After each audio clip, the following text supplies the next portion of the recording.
Today, let's talk about Timeline Nutrition's Urolithin A supplement called MitoPure, which was originally described to me as being like exercise in a bottle. In this video, I'm going to show you the research on Urolithin A, the results of that research, and the pros and cons to help you make a better decision of whether or not this supplement is right for you. And by the way, if you're here for the very first time, welcome. I've been investigating dietary supplements for over 30 years. I am independent. I do not work for any supplement company or pharmaceutical company either. If you're wondering what Urolithin A is, it's a metabolite of polyphenols, including ellagic acid, which is found in foods ranging from pomegranates and strawberries to walnuts and many other foods too. Urolithin A is an antioxidant, and it's also touted to be an all-around anti-aging nutrient. And one of the reasons for its anti-aging reputation is that we tend to make less Urolithin A as we get older. So let's begin this discussion by looking at the MitoPure supplement facts label. As you can see, this is a pretty straightforward supplement. It only contains one key ingredient, and that is Urolithin A, which the company calls MitoPure as a reference to the mitochondria. We'll talk about this. And also keep in mind the dosage, 2 capsules is 500 milligrams, and keep that amount in your mind as we review this research. Now, to the company's credit, they do support research on their product, and they list those studies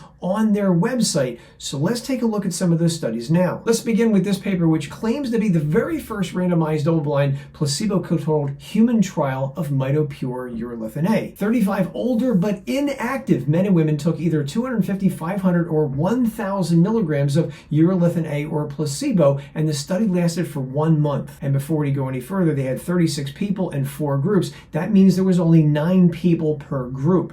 That's not a lot. Results showed that those who took 500 and 1,000 milligrams of Urolithin A saw reductions in blood markers of compounds called acrylcarnitines, which might indicate better mitochondrial health and better energy production. And while that is nice, this paper did not do any before and after fitness testing, so we don't know if the improvements that were alleged in mitochondrial health would actually translate into a better quality of life and ability to do your daily life activities. That brings us to this next paper. It's a 4-month study involving 66 men and women. They're in their 50s, and they're given 1,000 milligrams of MitoPure Urolithin A or placebo each day. And by the way, these people were said to be of average fitness but have suboptimal mitochondrial function. They did before and after blood tests, and they also did before and after 6-minute walking tests to assess their aerobic fitness. And they also measured muscle endurance in a finger muscle as well as the tibialis anterior muscle of the lower leg. And that's basically it. They didn't do any ongoing exercise throughout the study. Rather, all they did was take the Urolithin A supplement. Results showed that MitoPure increased Urolithin A levels, and that's good. MitoPure also reduced markers of mitochondrial dysfunction as well. That's good too. The not so good, however, included that the performance on the 6-minute walking test, it wasn't any better between MitoPure takers and those who took placebos. In fact, both groups, those who took Urolithin A as well as the placebo, increased their time in the 6-minute walk test. Equally important to know is that Urolithin A did not improve the maximal ATP energy production of the mitochondria either, and it didn't improve muscle endurance in the finger muscles or the tibialis anterior muscle either. Now, the point about muscle endurance is worth talking about for a moment, because in the paper they do state that Urolithin A did increase muscle endurance, and that's true, but only for the first 2 months. Remember, this study lasted for 4 months. When you took the before and after measurements after 4 months compared to the beginning, there was no improvement in muscle endurance in people who took Urolithin A supplements. So what this means is, despite apparently having some improvement on mitochondrial function,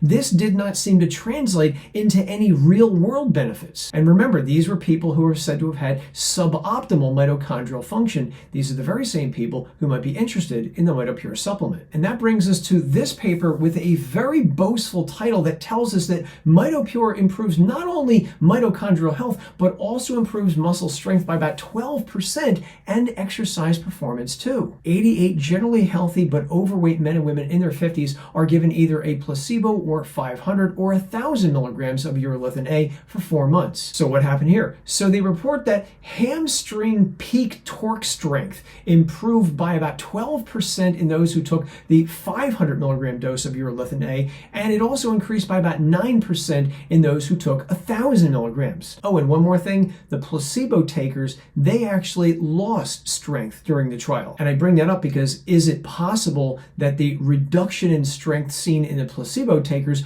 artificially inflated the results seen in those who took urolithin A? I don't know. It's just something that occurred to me. Oh, and one more thing. The peak power of the muscle, that's the maximum force the muscle can generate, it didn't increase. And that's one of the main things this research paper was trying to figure out. Also in this paper, they measured grip strength too, and it did not increase after taking urolithin A. What this means is, taken as a whole, urolithin A might increase some aspects of lower body strength, but it didn't seem to improve upper body strength. They also performed before and after 6-minute walk tests on these individuals, and they tell us that those who took 1,000 milligrams of urolithin A, they could walk about 33 meters further, that's about 108 feet, than they could in the beginning of the trial. Gait speed, how fast they could walk, also improved in those who took 1,000 milligrams too. And that's interesting because remember, this study did not have an ongoing exercise component. Rather, all they did was take the supplement. This is probably where MitoPure is getting that exercise in a bottle reputation from. Here's a table that summarizes the 3 studies I just covered. Take a close look at this table, because if these results are to be believed,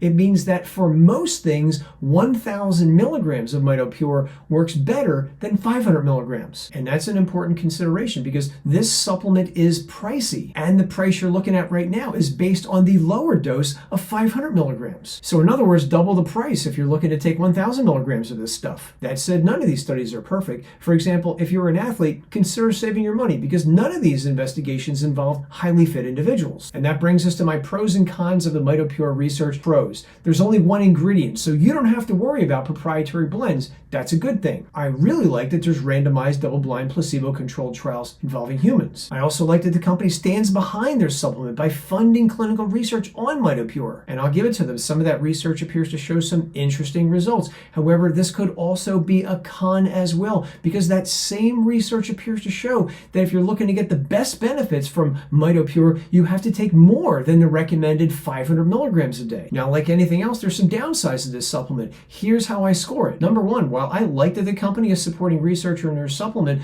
I wish that there were independent researchers not affiliated with the company doing that research. Another con is, in some of the studies, the primary endpoints, the actual things that they were testing, did not improve from MitoPure supplementation. We still don't know if the benefits of urolithin A translate into real life benefits like having a better quality of life or improved ability to do your daily life activities. And I personally really want to see a study that combines urolithin A plus regular exercise to exercise by itself. So my conclusion is this: some of the urolithin A studies have some provocative results. However, I remain unconvinced at this point. My suggestion is to save your money on urolithin A until better studies are done. For right now, eat the foods that contain urolithin A, and most importantly, exercise on a regular basis. Hey, if you enjoyed this unbiased review, check out all the other reviews on anti-aging supplements that I pinned in the comments below, and I'll see you in the next video.